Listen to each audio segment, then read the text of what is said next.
Moça, moço de Deus, quer vencer o pecado, quer vencer o desejo pelas coisas carnais e caídas desse mundo, só através da oração. A oração é a única ponte que conecta a sua fraqueza ao poder de Deus.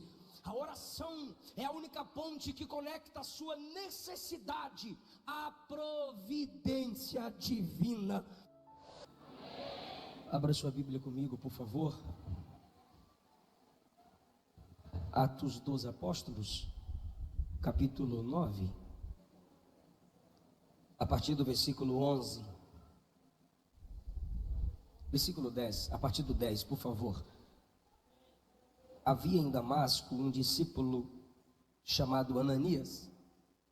O Senhor o chamou numa visão, dizendo-lhe: Ananias. Respondeu ele: eis-me aqui, Senhor. O Senhor lhe disse: vá à rua direita, à casa de Judas. Ao chegar, pergunte por um homem de Tarso chamado Saulo. Eis que ele está orando. Mostrei-lhe numa visão um homem chamado Ananias, chegando e impondo as mãos sobre ele para que voltasse a enxergar. Ananias, porém, respondeu: Senhor, ouvi muita gente falar das coisas horríveis que esse homem vem fazendo aos teus santos em Jerusalém.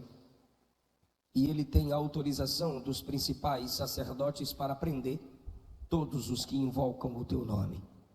O Senhor, no entanto, disse: vai, porque para mim ele é um vaso escolhido, para levar o meu nome aos gentios, aos reis e aos filhos de Israel.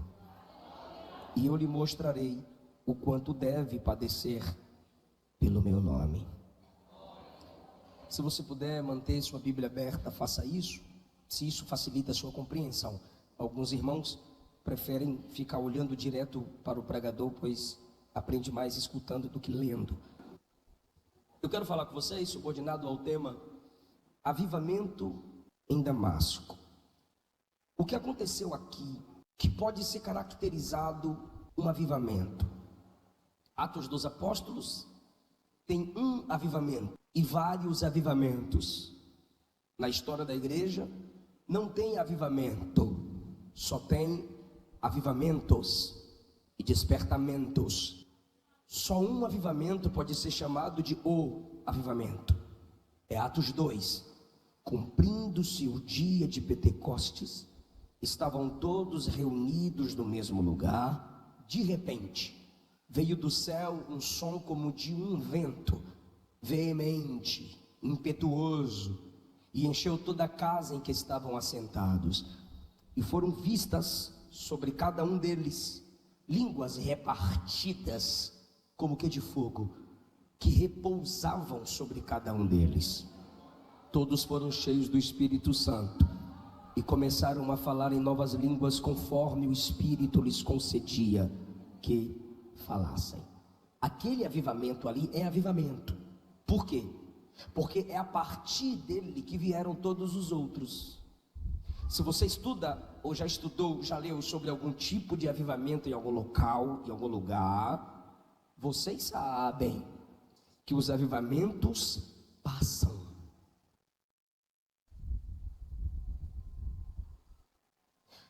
Esse é o ponto triste dos avivamentos.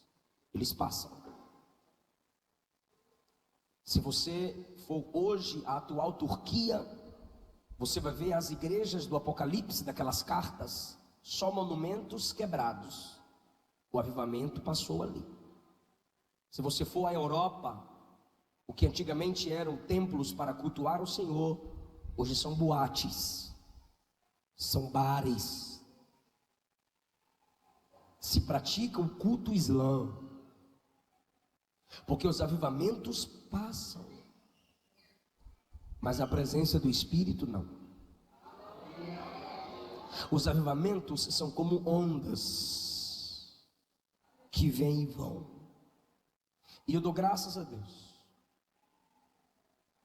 que há 170 anos há um avivamento no Brasil. Há 170 arredondado, 10, temos um despertamento missionário. A gente não pode se ensoberbecer e dizer que o Brasil só recebeu o avivamento quando foram fundadas as Assembleias de Deus há 110 anos atrás. O pentecostalismo é o maior movimento missionário do último século.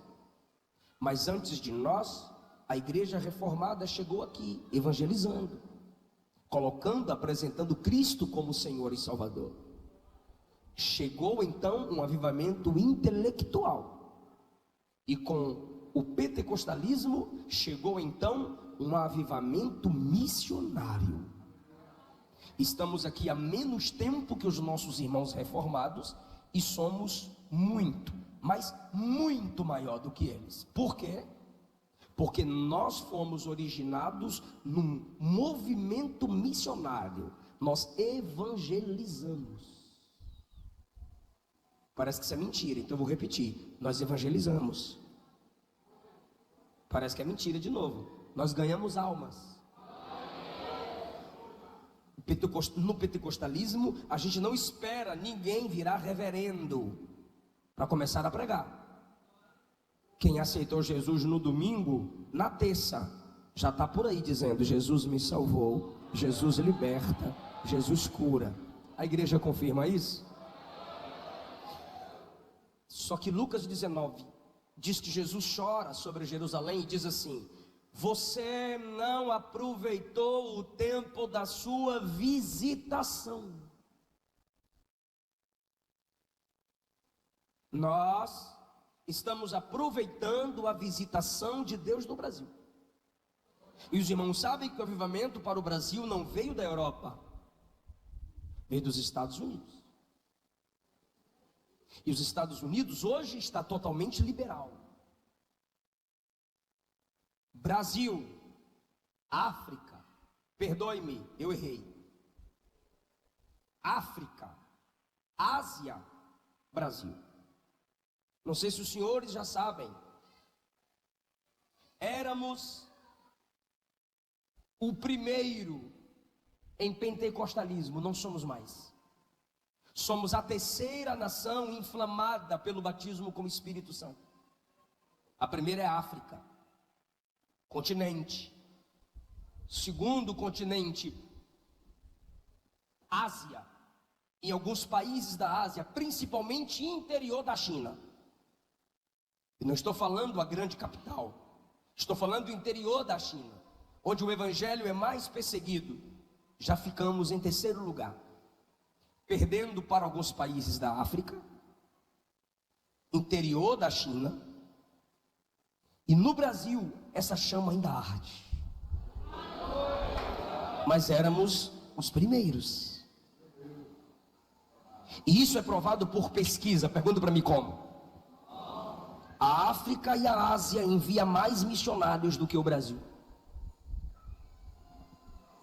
O que mantém as pequenas igrejas dos países onde o evangelho está morrendo são asiáticos, africanos e depois brasileiros. Nós precisamos, sim, como já foi dito aqui, de avivamentos diários. Existem jovens e adolescentes aqui que não sabem quem é Daniel Berg e Gunnar Wingre. Como eu vou pregar avivamento em Damasco, estou falando sobre o avivamento local. Avivamento, não o. Porque o que está acontecendo em Damasco é resultado do que aconteceu em Jerusalém, em Atos 2. Só que o avivamento em Damasco passou. E pode passar em qualquer lugar. E eu ouso afirmar que está acontecendo um avivamento nesta vila. Belém do Pará, onde tudo começou no Brasil. Quando se trata de pentecostalismo. Vamos analisar nossa vida de avivamento a partir de Atos 9.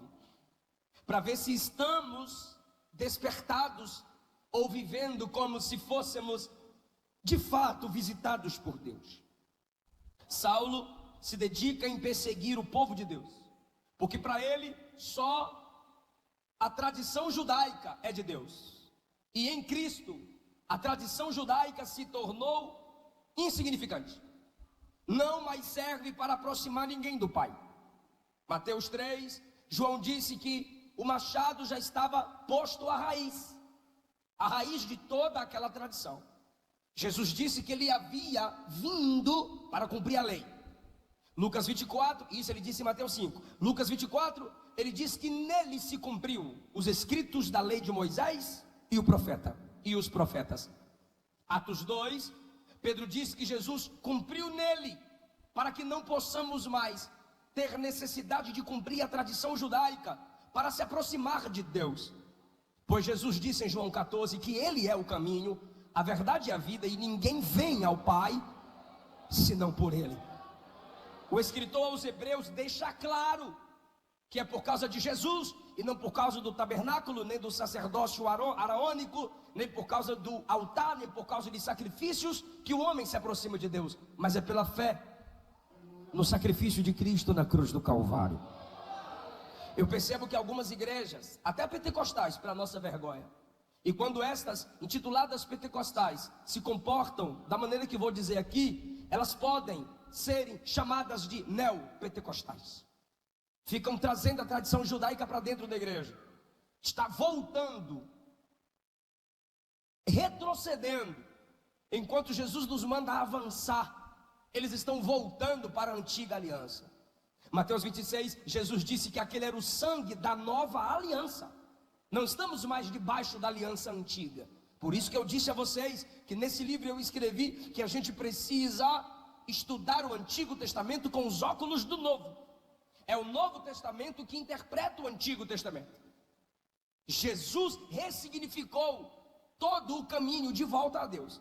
E algumas igrejas têm pastor no púlpito com quipá, pastor no púlpito vestido de sacerdote do templo de Salomão. O púlpito é um altar. Aqui no Pará mesmo, eu preguei numa cidade que tinha um obreiro do meu lado com um chofar. Pará, pará, parará. Eu pensei em duas coisas: ou ele é Josué querendo que a muralha caia, ou é a trombeta que tocou e eu não subi.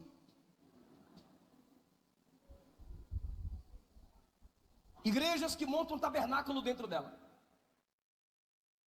Igrejas que consultam Urim Tumim. Igrejas que fazem as festas dos tabernáculos, comemoram as festas de Levítico. Meu Deus do céu, tudo aquilo apontava para Jesus. Todas as festas apontavam para Jesus. Tem gente comemorando o ano do jubileu, que era o ano da liberdade dos escravos. Quem é o nosso libertador, irmão? É Jesus. Tem gente comemorando a festa dos tabernáculos e enchendo o púlpito de água, porque na festa dos tabernáculos se jogava muita água até jorrar no altar, agradecendo pela água no deserto. Mas meu Deus do céu, está lá em João 7, no dia que eles derramavam água sobre o altar, Jesus ficou em pé na frente do altar e disse: quem tem sede, venha a mim e beba. Quem crê em mim, conforme as escrituras, rios de água viva fluirão do seu interior. Gente, de onde esse povo tira essas coisas? Tem gente comemorando como se fossem judeus a festa das primícias, vários dias da igreja, enchendo a igreja de folhas e frutos. É a festa das primícias. Só que Paulo disse aos coríntios: Jesus, a primícia dos que dormem, ele foi o primeiro a ressuscitar pelo seu próprio poder. Ou seja, Jesus já cumpriu. A gente não precisa ficar retrocedendo lá para trás. Por que eu estou dizendo isso? Porque Paulo não aceitava o que eu estou pregando aqui para vocês. Paulo, que é o mesmo Saulo, ele tinha esses dois nomes. Saulo é o seu nome hebreu. Ele diz que ele era hebreu de hebreu, descendente da tribo de Benjamim. Saulo, de onde provém o nome Saul. Saulo vem de Saul. Na realidade é Saulo que vem de Saul. Saulo é o nome estendido de Saul. Saul era da tribo de Benjamim. Saulo, da tribo de Benjamim. Saulo é o nome hebreu. Paulo é o nome romano. Ele tinha cidadania romana. Se sua família, alguém de sua família lutasse no exército romano, essa família ganhava o direito à cidadania romana.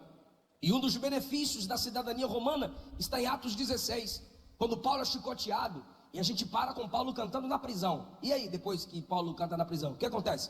Aí você diz, a porta se abre. Aí eu pergunto de novo, e aí, depois que a porta se abre? Aí você diz, o carcereiro foi salvo. Tá, o carcereiro foi salvo, e aí? E aí que Paulo foi embora. Mandaram Paulo ir embora. Ele disse, vou não. Eu sou cidadão romano. E cidadão romano não pode ser chicoteado no meio da rua. Traga o capitão e o comandante aqui na casa do carcereiro, com todo o pelotão romano, para me acompanhar com honra, eu e Silas, até a saída da cidade. Paulo saiu acompanhado pelo exército como se fosse o centurião romano, meu irmão. E tiveram que pedir desculpa por causa do nome Paulo. Por isso que depois de Atos 13 é que ele é chamado de Paulo, porque ele teve privilégios pela cidadania romana. Isso é bom para crente que pensa, para fazer a obra não preciso de nada da terra, é só do céu, meu negócio é joelho no chão. Não, não e não.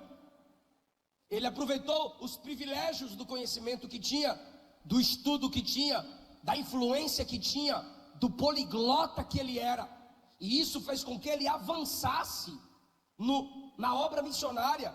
E foi através do evangelho na Europa, que chegou nos Estados Unidos, que chegou no Brasil, porque um homem extremamente preparado foi levantado por Deus. Esse homem quer que apenas a tradição judaica apresente Deus ao mundo, mas o pai decidiu que era através do filho que o evangelho seria apresentado ao mundo.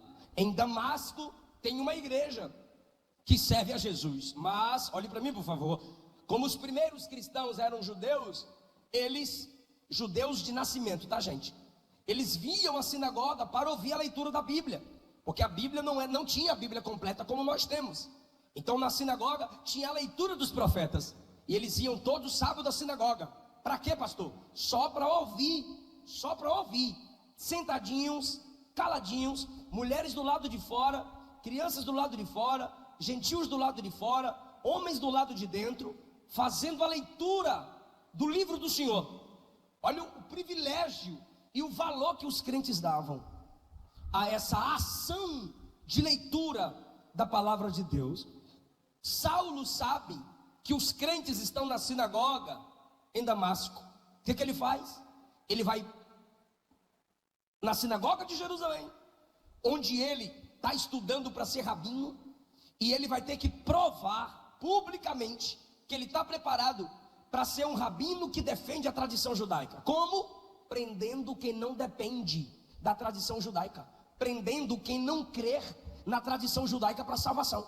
Então ele vai em Jerusalém e diz: sacerdotes, me dê a carta para eu chegar no príncipe da sinagoga de Damasco, falar para ele: eu vim aqui prender os crentes que estão na sinagoga. O príncipe da sinagoga de Damasco olharia para Saulo e diria: quem te autorizou? Aí ele mostraria a carta. Então ele vai na sinagoga sede e diz: me dá a carta para eu entregar para o chefe lá de Damasco. Ele chegaria, que não deu conta, chegaria em Damasco e apresentaria a carta do chefe lá da sinagoga de Jerusalém para o chefe de Damasco. E esse chefe, lendo a carta, diria: você tem livre acesso, pode prender os crentes, maltratar os crentes. Está escrito no versículo 1. Saulo, respirando ameaça e morte contra os discípulos do Senhor. Ameaça e morte. Era uma respiração, era uma ânsia. Ele acordava dizendo: vou prender e matar os crentes. Ele dormia dizendo: amanhã eu vou prender e matar os crentes. Paulo disse que ele forçava os crentes a negar Jesus. Atos 8 diz que ele entrava nas casas e arrastava homens e mulheres e os levava presos a Jerusalém. Esse é o primeiro ponto da minha mensagem: avivamento e perseguição. Atos 9 está dizendo que quando se tem um avivamento em Damasco, a igreja está sendo perseguida. E ele sabe onde a igreja se reúne: em Damasco. Ele sabe o endereço da igreja: em Damasco. Mas Jesus também sabe como achá-lo. Ele chama seus homens e diz: vamos prender esses crentes mais uma vez, porque eles não param de crescer. Irmão. É assustador que onde a igreja é perseguida, é ali onde ela é mais avivada. Eu não estou de modo nenhum desejando perseguição para nós aqui no Brasil.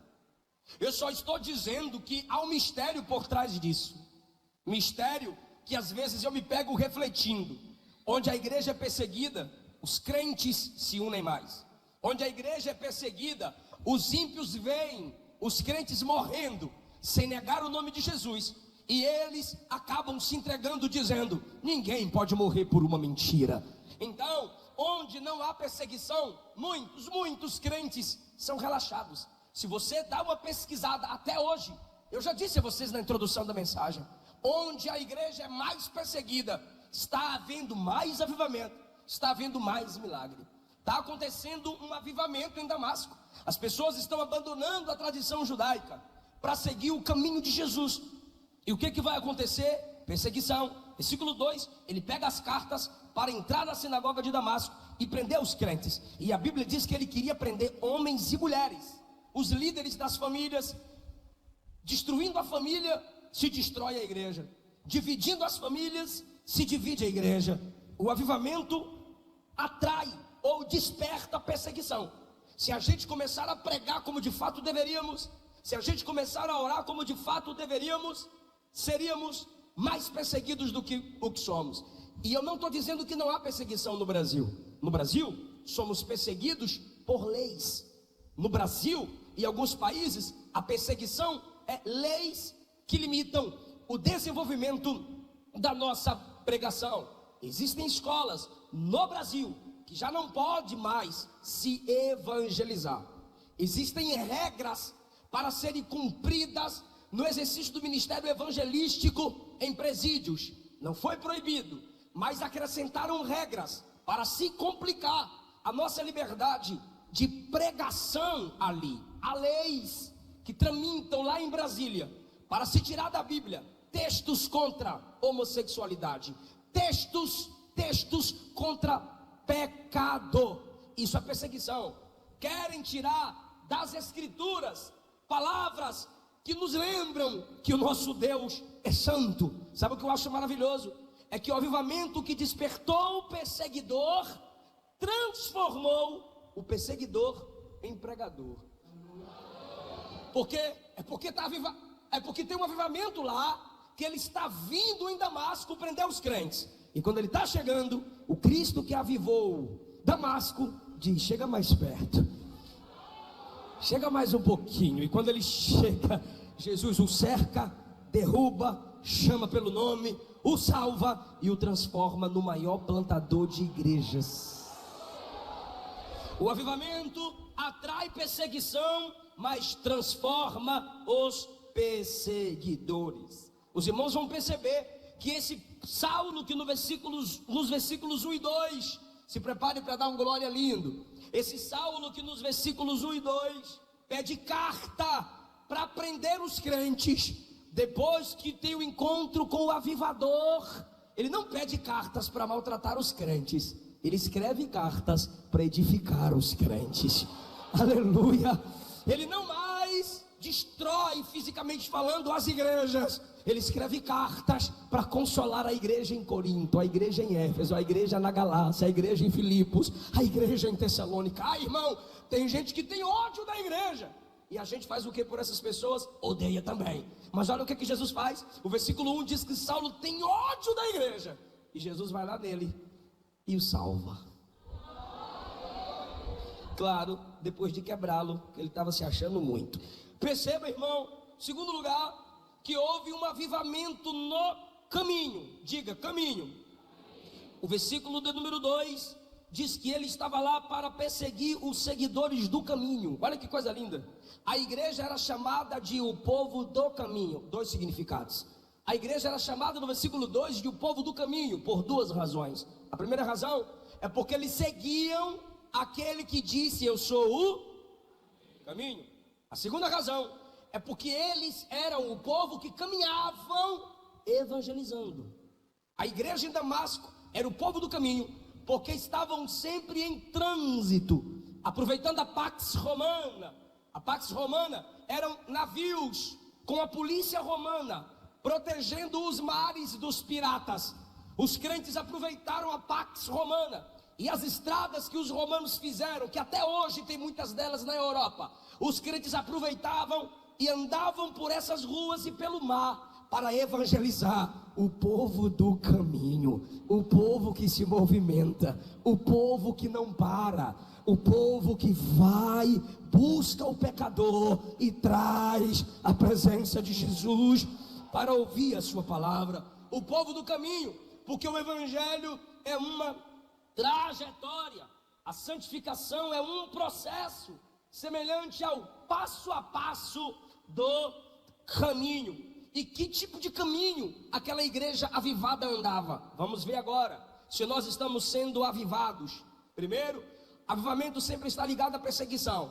Já percebeu que quando você começa a sofrer, você ora mais ou desvia de vez? Porque o avivamento é assim, ele revela quem é e quem não é. O avivamento remove máscaras.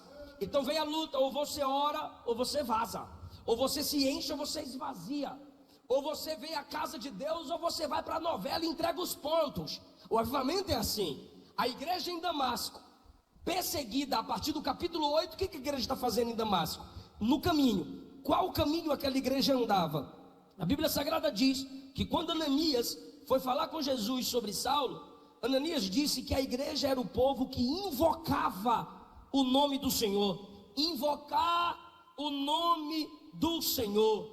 Jesus olhou para Ananias e disse: vai orar por ele. E a Bíblia diz que Jesus falou para Ananias: Saulo já está orando. Por 3 vezes eu mostrei a vocês que aquela igreja vivia em oração. Ananias disse que Saulo prende quem ora.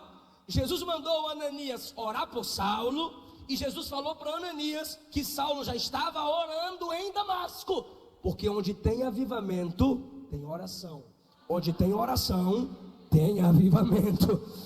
Primeira coisa que está conectada ao avivamento: perseguição. Segunda coisa que está conectada ao avivamento: a oração. Aquela igreja andava no caminho da oração. Jeremias 33:3 a gente conhece: clama a mim. A gente conhece o texto que diz clama, só que a gente mais reclama do que clama. Clama a mim e eu vou te responder, eu vou te anunciar coisas grandes e ocultas ou firmes que você ainda não sabe. Mateus 21:22, Jesus disse: tudo que pedires em oração, crendo, recebereis. O Herman Baldes escreveu: quando você trabalha, mas quando você ora, Jesus trabalha por você. Aleluia. Spurgeon disse que o diabo não teme nossa homilética, nem exegese, nem a nossa capacidade intelectual, mas ele treme se o crente mais simples da igreja anda de joelhos na presença de Jesus. Aquela igreja andava no caminho da oração. Percebamos, irmãos, que grandes homens que fizeram a diferença na história não desprezaram o ato da oração. John Bunyan, ele escreveu: eu posso fazer mais que orar depois de ter orado, mas eu não posso fazer mais que orar até que tenha orado. Van Staden escreveu: quando agimos, colhemos o fruto do nosso trabalho, mas quando oramos, colhemos o fruto do trabalho de Deus. Queridos, volte a orar. Jesus está falando a esta igreja: quer viver um avivamento? Não existe avivamento sem oração. Moço de Deus, quer vencer o pecado, quer vencer o desejo pelas coisas carnais e caídas desse mundo? Só através da oração. A oração é a única ponte que conecta a sua fraqueza ao poder de Deus. A oração é a única ponte que conecta a sua necessidade à providência divina. Alguém está entendendo essa palavra? Pode adorar o precioso nome de Jesus. Primeiro ponto, avivamento e perseguição. Segundo ponto, avivamento e oração. Terceiro ponto, avivamento e discipulado. O texto diz no versículo 1 que Saulo ansiava prender e matar os discípulos. Me ajude. ansiava prender e matar quem? Discípulos. Quando Jesus apareceu em visão a Ananias, no versículo 10, a Bíblia diz que Ananias é chamado de...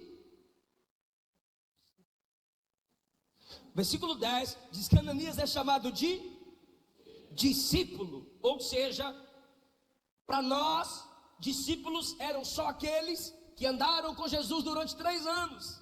Você chega em Atos 9, muito depois de Atos 2, 3, 4, 5, 6, 7, 8. E a igreja continua sendo chamada de...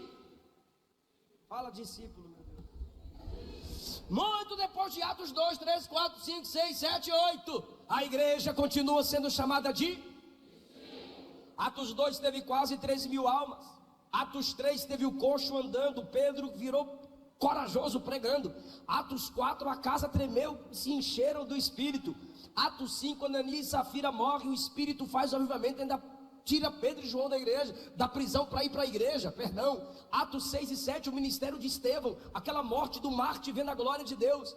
Atos 8 avivamento em Samaria. Samaria e Antioquia. Quando você chega em Atos 9, a igreja havia crescido tanto, mas mesmo assim, a igreja havia tido tantas experiências, mas mesmo assim, a igreja já tem tantos mestres, Pedro, Tiago, Filipe, João, Estevão, já tem alto nível de respeitabilidade, mas a igreja continua sendo chamada de... Sabe por quê, irmão? Porque discípulo significa aprendiz. Quem deixa de aprender, deixa de crescer. Quem deixa de abrir as escrituras e aprender com o evangelho, não está vivendo no caminho do discipulado. Nós estamos na congregação para ensinarmos uns aos outros. Paulo está indo prender, perseguir os discípulos. E agora, que coisa linda, quando ele vai prender os discípulos, o Senhor dos discípulos aparece a ele no caminho, o derruba, o deixa cego, e ele vai carregado pelos amigos até a casa de um homem chamado Judas. Quando ele está nessa casa, quem Jesus manda ir orar por ele, para que ele recuperasse a visão? O discípulo. Aquele que Saulo iria prender é trazido por Jesus, estende a mão por ele, e ele agora é curado. Ah, igreja, se nós não abrirmos a Bíblia, Deus não abrirá os céus. Se você não valoriza o estudo da palavra, dificilmente você poderá dizer que conhece Deus. Paulo, no versículo 19, diz assim, capítulo 9, versículo 19, sobre a sua experiência com Deus, diz: e tendo alimentado, ficou fortalecido, e ficou ali com os discípulos. Aqueles que ele foi prender, primeiro, orou por ele. Segundo, deu comida para ele. A igreja ensina pregando, a igreja ensina amando. Ah, irmãos, onde há avivamento, também há discipulado. Nós precisamos voltar a valorizar a escola bíblica dominical. Eu fui teologicamente formado na minha infância na escola bíblica dominical. Até hoje eu tenho muitas e muitas revistas da escola dominical. E hoje eu vejo crente que quer pregar, quer ensinar seus filhos, quer ensinar o lar, quer pregar na rua, quer evangelizar, reclama do preço de uma revista da escola dominical. Mas a sua pizza não é cara, o seu aplicativo que alimenta seu vício não é caro, a sua TV da sala da TV, aquele pacote top lá que tu ama, não é cara. Mas a revista da escola dominical que vai te dar um conhecimento, para você é caro. Sabe por quê? Às vezes você se comporta como Judas. O perfume vale 300 e Jesus vale 30. Aquilo que você come passa no máximo 6 dias dentro de você. Aquilo que você aprende e alimenta a mente fica para a vida toda. Voltemos a sermos discípulos. Olhe para a sequência dos dons. Nós que somos pentecostais amamos os textos dos dons. 1 aos Coríntios capítulo 12, versículo 6. Há diversidade de operações, mas é Deus que opera tudo em todos. A manifestação do Espírito, versículo 7, é dada a cada um para o que for útil. Agora olha o versículo 8. Olhe para mim por favor. A primeira classificação dos dons não são poderes. Toda a igreja fala comigo. A primeira classificação de dons não são poderes. Diga, são dons de elocução, intelectualidade. Vou mostrar para vocês, 1 Coríntios 12, 8. A um pelo Espírito é dada a palavra da sabedoria, a outro pelo mesmo Espírito a palavra do conhecimento. Eu quero falar agora sobre Jesus. Tudo isso que está em nós veio de Jesus. Vou perguntar para quem está ligado: quem enviou o Espírito Santo à terra? Jesus. Quem batiza com o Espírito Santo? Jesus. Olha Isaías capítulo 11 falando sobre Jesus. Capítulo 11, versículo 2. O Espírito do Senhor estará sobre ele. Aí você pergunta ao profeta: de qual modo o Espírito estará sobre ele, Isaías? E ele diz no 2: o Espírito de sabedoria, o Espírito de discernimento, o Espírito de conselho, o Espírito de conhecimento. Olha os últimos: poder e temor. Veja os dons de elocução, conhecimento e sabedoria. Estará sobre ele sabedoria. 1, discernimento. 2, conselho. 3, conhecimento. 4, são 6. 4 é de intelectualidade e elocução. É você abrir a Bíblia para meditar e dizer: abre a minha mente, Jesus.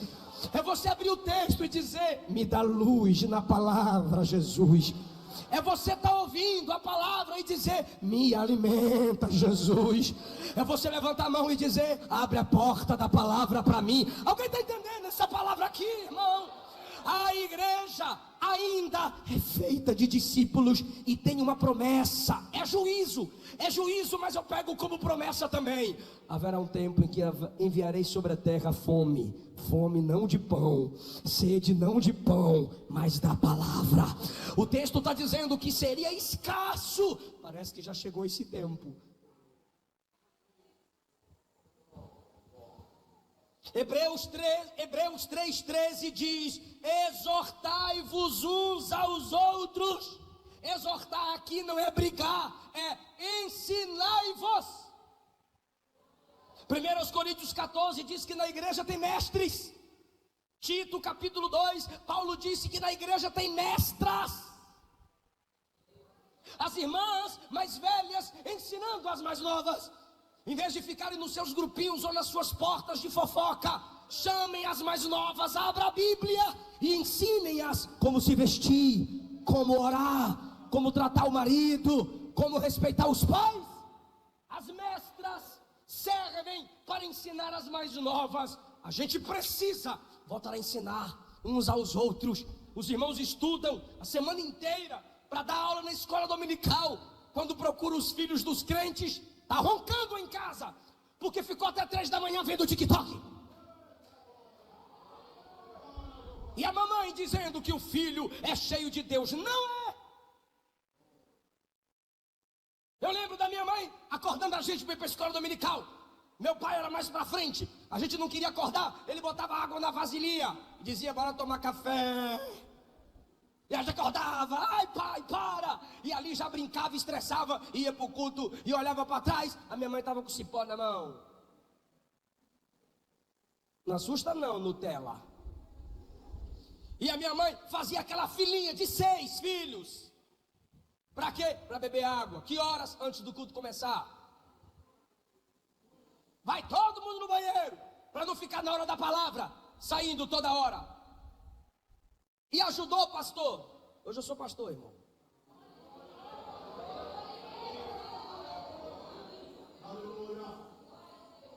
Se a gente não abrir as escrituras, se a gente não estudar a palavra, não haverá avivamento. Porque antes de um avivamento ou reavivamento, a gente precisa de um reabibliamento.